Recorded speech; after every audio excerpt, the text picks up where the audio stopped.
I have ADHD. Um, this is something that has been so on my mind recently because I feel that despite having ADHD my entire life, I am only just now learning how to really live being the ADHD Cam. I got diagnosed with ADHD when I was 22. I'm 23 now. And boy, I sure wish that had not been the case. I sure wish I had known sooner. I'm very, very grateful to have been diagnosed. I wish I knew sooner. I wish it didn't have to be the case that I had to find out when I was 22 years old and had already gone through the childhood experience of living childhood, having ADHD, and not knowing. Yeah, I'm just going to share a little bit of my personal experience with ADHD because I want to share, because having ADHD has colored, being wired this way, in the way that ADHD is wired into my brain, has colored my entire life's experience and will continue to. And yeah, I am in this era for the first time in my life where I feel like I've not been fighting myself. I've been learning to work with my ADHD brain instead of against it, and I've still got a long way to go, and I'm sure I'll still learn more all the time, and my brain will change, and I'll change, but it's just felt good, and it's just been a strange era to be in.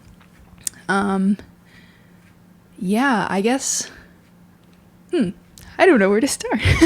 Classic ADHD. I have no idea. I have no idea where to start, and I'm not going to tell this story linearly, but what's great is that I don't have to. Three types of ADHD. Inattentive type ADHD, hyperactive type ADHD, and combined type. And I have combined type. I've got all the traits, all the struggles, all the strengths. I've got it all.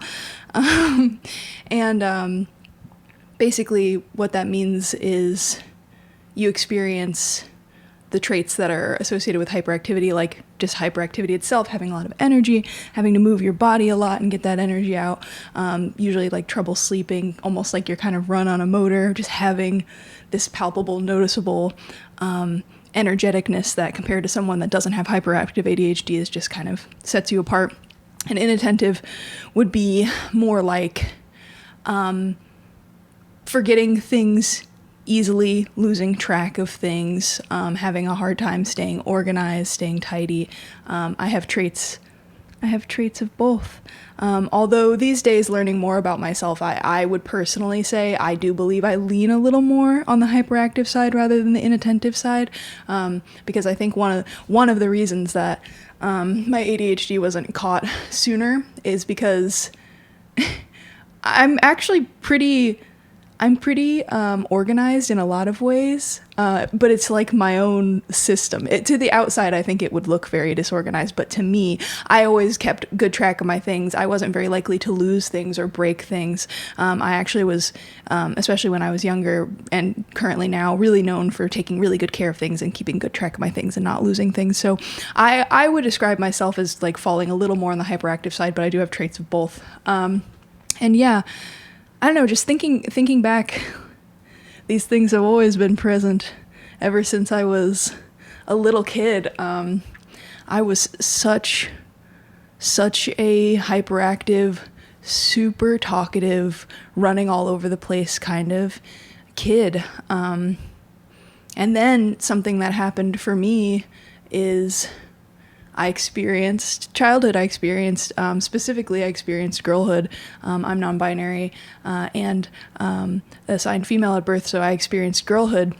And like very quickly, as I started to go into places that had peer groups, like particularly school, I was met with a lot of like, "You're here. You need to be here. Wow, you're just like a lot. Oh my word, you're just like so much." And over time, that led to me developing a lot of really bad social anxiety, and actually for a while becoming known as like somebody who was deeply shy, which is like, I'm not truly shy. I just kind of started to be like, oh, I'm being told over and over that this energy is too much coming out of my body. I'll have to find some ways to pack it back into myself. And those ways were pretty destructive to my well-being. I did end up developing pretty bad social anxiety, because I started to begin to expect to be met with a kind of an energy of a request to tone myself down.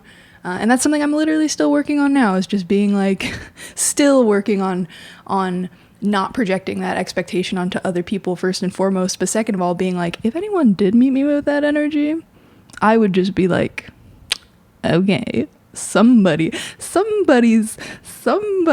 trying to dull, somebody's trying to come for my freaking beautiful, uncontainable aura. I really hope that you find what you're looking for to make you feel more comfortable to embody your beautiful large aura.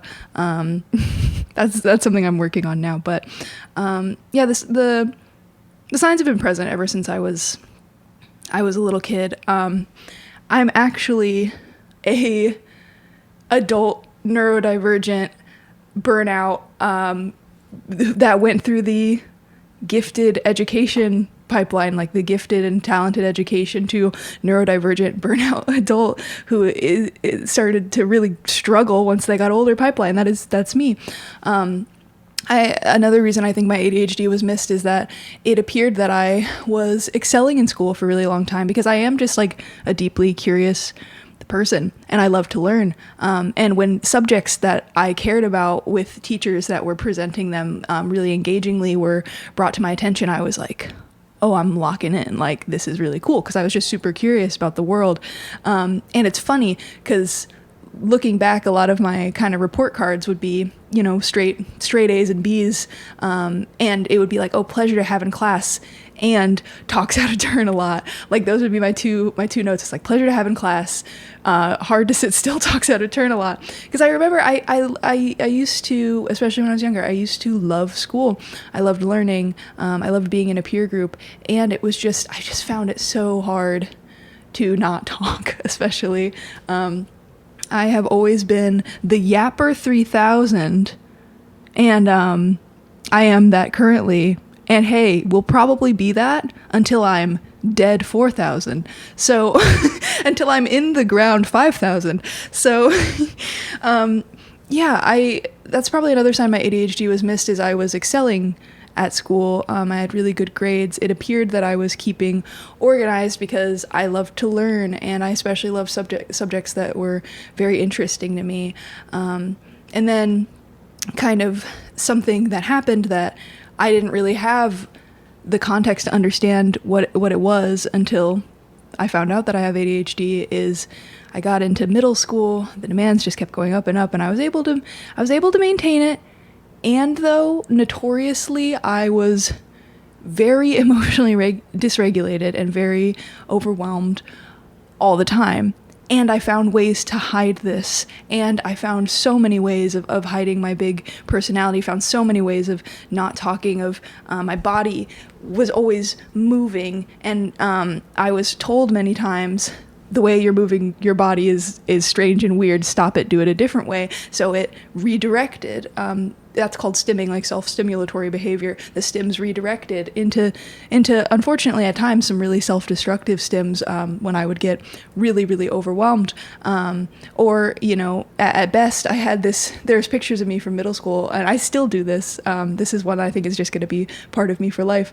I would always have this one piece of hair that would stick out longer than the rest, and I would just twirl it until it started to crumble in my fingers, and so all my shirts would have like little crumbles of hair on them from when I was just doing that over and over. But I was told that was an acceptable way of moving my body versus the other ways, just packing all that energy back inside, when really I couldn't. Really, I shouldn't have had to do that, and really, I kind of felt like I was physically exploding all the time with overwhelm and pretty bad emotional dysregulation, and just my anger and my overwhelm and my joy and my feelings were just always huge. They were just always huge and always harder to regulate. And so, yeah, and when I was around the middle school age, the tween age, I was very, very overwhelmed all the time. And I was finding these really not great, but really survivable ways to pack it all back inside and kind of go blow up in private emotionally or physically, and then kind of pretend like I was balancing it all fine. Then I got into high school, and in later high school, I just could not keep up with the pace anymore. The social, emotional, and like school, I guess scholastic, or what's the word for it? The demands of school just got to be too much for me. And I was in a teaching environment. This is not the fault of the teachers at all. This is this would be a systemic way that school in the U.S. and the school that I went to operated. There began to be the assigning of a lot of work that was literally transparently being told to us, like, oh, just do this. There's no real point in doing it. We just need to put a grade in. And I understand that that's how the system works. And my brain, because there was no reason to do the work, especially if it was something where it really was just like busy work, something that I had already learned and I had already retained the information, or just rewriting something that had already been spoken to me like verbally, because I've always been like an auditory processor. It's always been the way I've taken in information best. If I knew there was no reason why I should do it, I started to be able to not to be able to do it. And then I started to be told by many of the authorities around me that it's not that I was not able to do it, it's that I was choosing not to do it.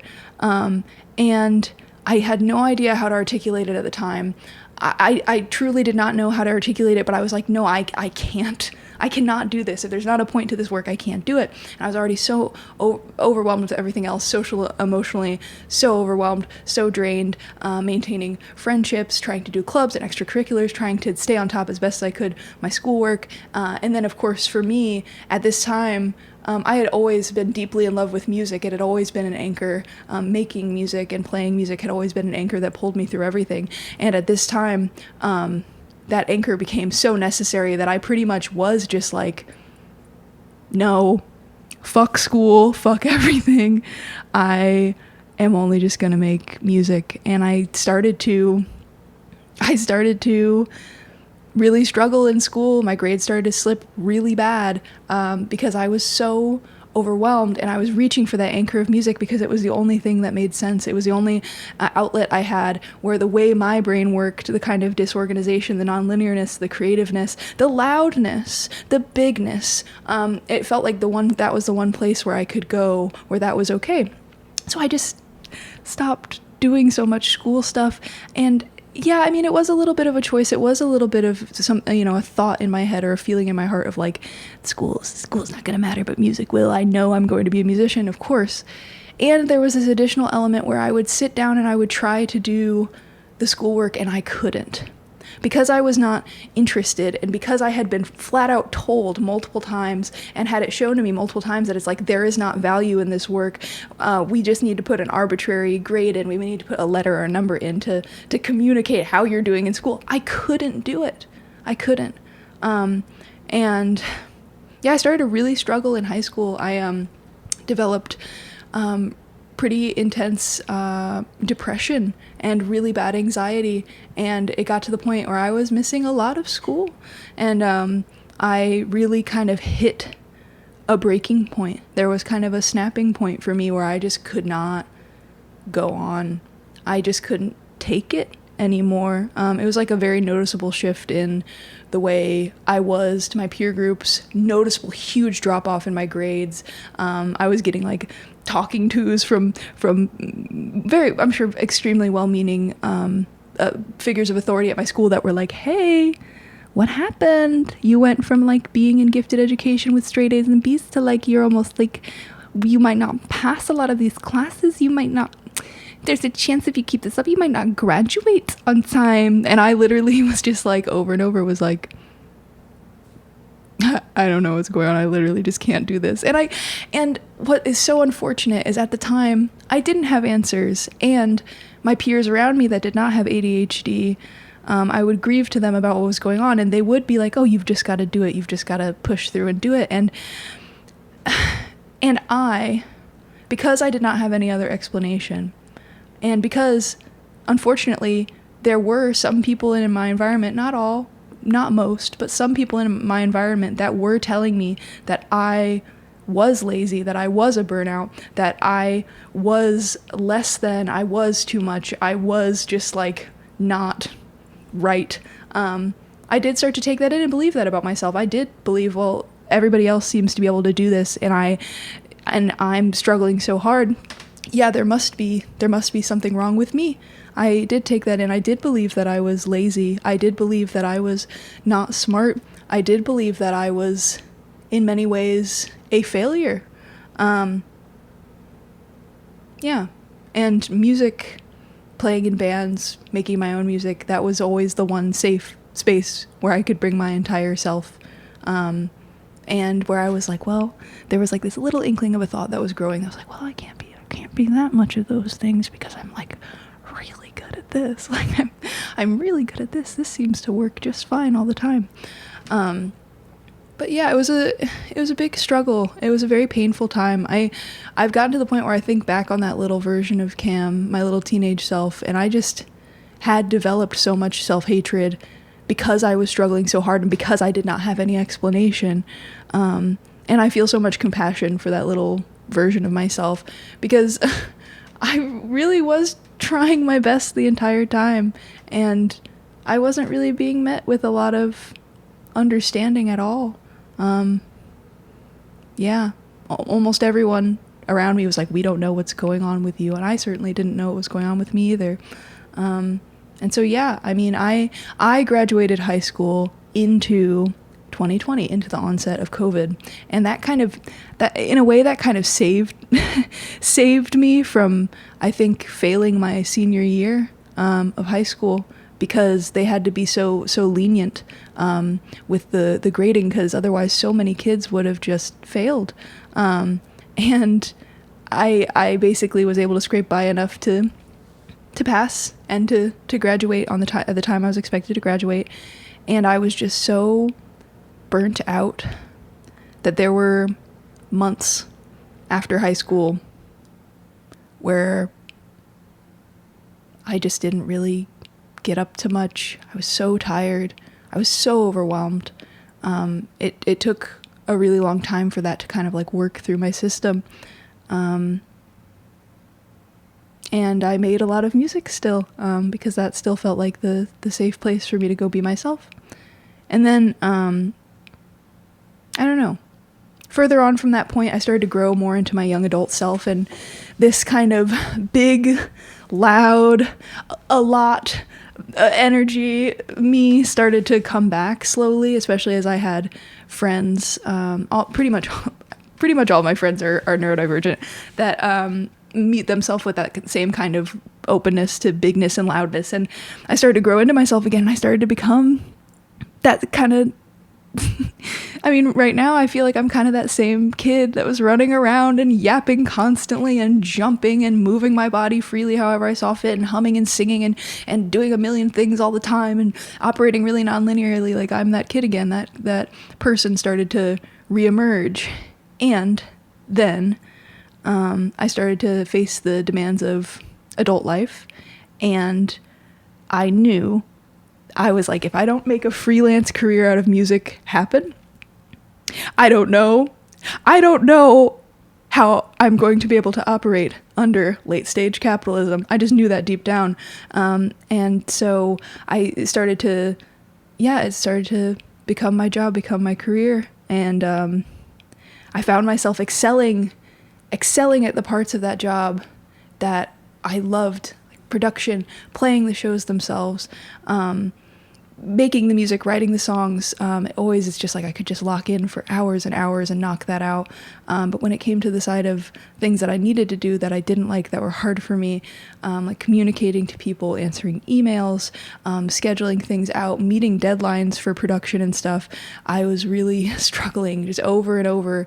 And I almost felt like I was like, oh, I never learn. When it came to doing the dishes, when it came to maintaining just like a household on my own, I was struggling.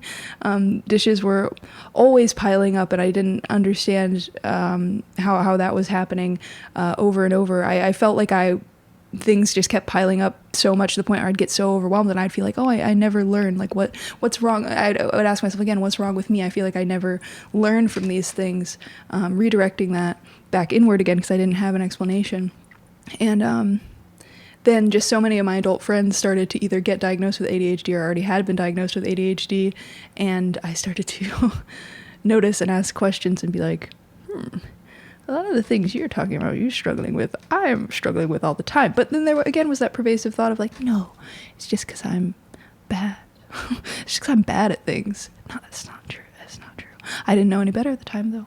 But yeah, I used to say, like, before I got diagnosed, I used to say that my life would be totally manageable if I could literally just do music and I had someone else to manage everything else. So to manage like the scheduling, the calendar stuff, the communication stuff, and someone to clean my house. Like I used to joke that I wish I had enough money, and this will never happen because I'm a freelance musician, but I used to joke I wish I had enough money to just pay someone to do all that because I'm so good at the music stuff and everything else is so hard.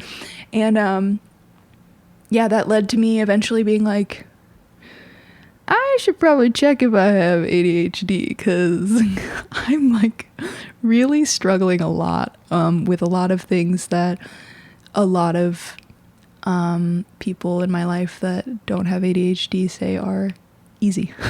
And I'm excelling weirdly at things that should be hard. I don't understand what's going on. So I did go get evaluated, and I really thought it was going to be something where they were like, oh yeah, you have like some of the traits, but maybe that could be explained away by this other thing or this other thing.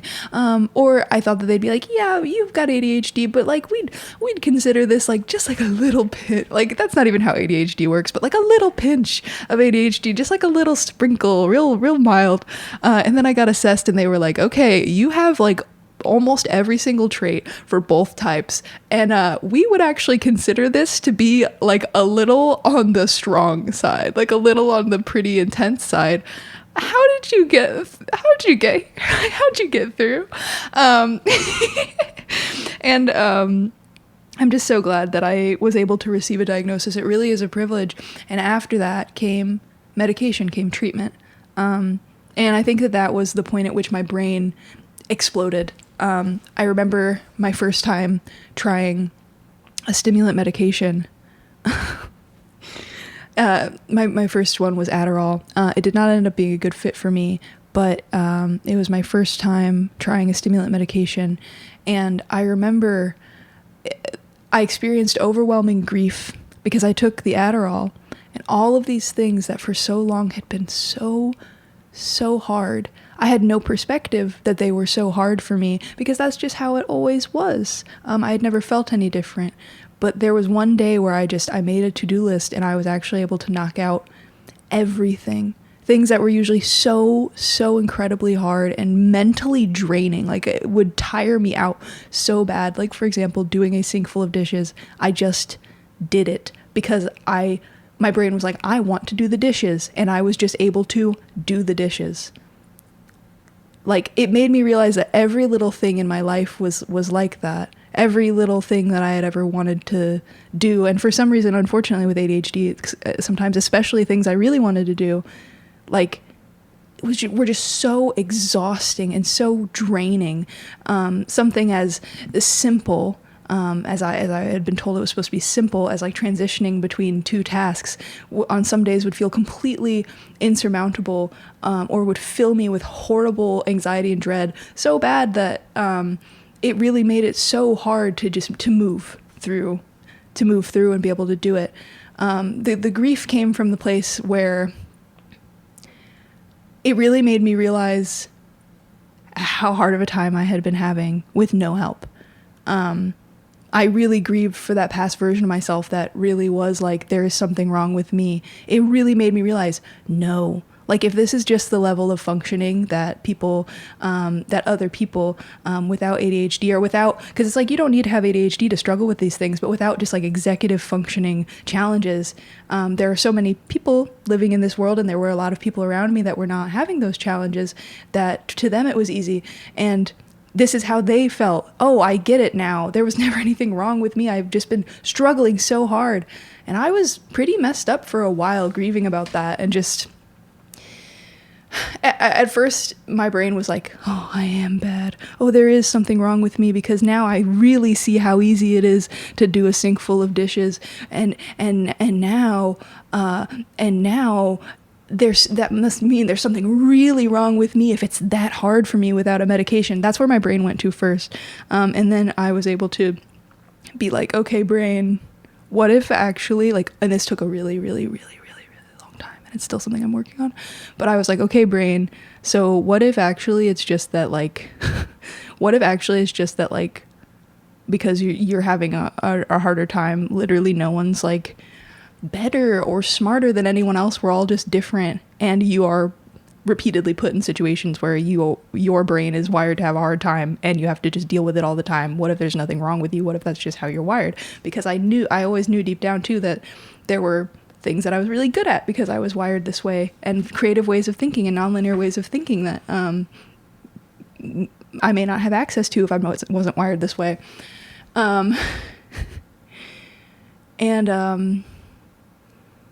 Yeah, over time, and two, I got on the right meds for me. Adderall was not a good fit for me long term at all. I tried some other different meds, and now I'm feeling really happy with a non-stimulant ADHD med, actually, Strattera, which I really like. It works really well for me, just like a low dose of Strattera. Because another thing I talked about with my psych is that she had been like, I think how you have been able to move with ADHD like this, like how you've been able to make it through, is that your lifestyle is an accommodation to your ADHD. You being freelance, you being a musician, you just knowing deep down, like, this is what I know how to do. I've always had to do things in my own way, and making space for yourself to do that is also an accommodation. So getting on, understanding that, and also getting on a medication that works better for me has just really changed the game for me. Now I'm kind of at this level where there is, because of the medication, there is more ease doing tasks. There's certainly more ease than when I was unmedicated, and I'm so grateful for that. And it's still hard. It's still something where, for some reason, and I have learned to cope with this for myself by just being less trusting of my brain, being less trusting of my thoughts and feelings, because they can be very misleading all the time. I still, I had a lot to work on today. I went to a coffee shop to do it. My brain was like, before every single task and every single task transition, I felt in my body intense anxiety and dread. And I felt, I had thoughts in my mind that were like, you can't do this. This is too much. I'm overwhelmed. And because I'm medicated, and because I have found ways to ground myself and to kind of question these thoughts, I just kind of was like, very gently was like, yeah, I know it feels that way. And living in this body, I'm overwhelmed all the time. Almost every single moment of every single day, if I'm ever doing anything, I feel really overwhelmed, and I have that voice in my head that's like, you can't do this, it's too much. And just kind of very gently being like, well, here we go, we're starting anyway, and having like a brief moment where my brain is like, oh my god, we're gonna die this time. But it's like I've lived through that so many times now to know that like my brain just says that, but in reality we're just answering an email. We're just answering an email, and my brain is like, it's gonna kill you. I have learned now not to trust that, just to notice it, which is easier said than done, and it's only something I can do most of the time, not all of the time. But yeah, that's been one of the biggest things that I found grounding with. Also just like a lot of movement, working the energy out of my body, because I am the big and energetic Cam. And I do need to be. Exercise really, really helps regulate, bring down some of that hyperactive energy. Medication, extremely helpful if you can find a medication that's the right fit. I have found one that's the right fit for my era of life right now. I'm so grateful to take medication. And yeah, this is an interesting one because until recently, I never thought this would be for me, because my brain always was like 100 tracks of thought flying at 100 miles per hour. I never thought meditation would be for me, but I learned more about how to meditate as a neurodivergent person, as someone with ADHD, and that's really changed the game for me, because meditation has really changed my relationship to my body and also with my thoughts. It really has enabled me more of the skill of being able to detach from my thoughts, which is very helpful when you have ADHD and you're always, when you're trying to do something, it kind of can feel like you're always sifting through 100 thoughts that are like these fast, slippery fish that you're trying to grasp before they can wriggle away. It's very helpful to detach from those thoughts, or when you're having thoughts about when your brain is feeling overwhelmed, and so it's telling you, it's letting you know it's feeling overwhelmed by saying things like, we can't do this, you are not going to be able to do this, here's some intense dread, intense anxiety.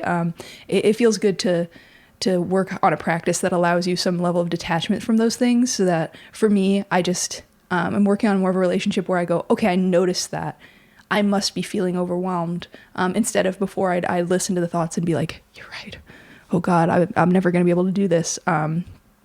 Yeah, all of these things have been really helpful, and also just being big and loud, and finding friends that are also big and loud and like me as I am, and yapping a lot, and yapping to myself, and moving my body and dancing and stimming in ways that I want to and that feel good, and not caring how that might be perceived, because you know what, a lot of people fully, like I had been so programmed to be met with ridicule, or met with shame, or met with, you're here, you need to be here, because when I was a kiddo, I was met with that so many times. But I find that as an adult, there are so many people that'll see you kind of stimming, like sometimes I'll just be doing it just to regulate, and I don't mean to be dancing, but it'll be interpreted as dancing, and like other people will start dancing or do a little dance. Like it's that's a beautiful thing. Yeah, just not fighting myself, and taking all the help I can get has just been so helpful. And it feels really weird to be done fighting myself, because I kind of, when I first got diagnosed with ADHD, I was like, this fight's forever. This is a sign that it's never going to improve. And there's something wrong with me. But now I'm like, nope, I'm just different. And yeah, ADHD is disabling. It is a disability. It is. I am disabled because I have ADHD, and because the society that is set up around me is not ready to meet that, and never was. And I am disabled by it, and it is a difference, and it is something about myself now that I'm like, I wouldn't change, because I just wouldn't be the same person at all without it. And it's given me so much compassion for not just other people with ADHD, because everybody with ADHD is so different, but also it's just given me so much compassion for anyone that for any reason is struggling with executive function issues, whether that be because of mental health or physical health, or a time in their life, or a medication, or a lifestyle or an environment, anything. Like, it has given me so much compassion, and just so much of a drive to be like, we just need a sweeter, gentler world. Because everybody's so different. And I genuinely, for myself, I do believe that this is exactly as I was supposed to be. I was supposed to be this strange animal Cam, this huge Cam with 100 million thoughts that's very creative and still struggles to do the dishes and keep the house clean and and take showers. It's exactly who I was meant to be. And it's hard, and it's beautiful, and it's just a way of being in the world. And that's just my experience. Yeah. ADHD. ADHD.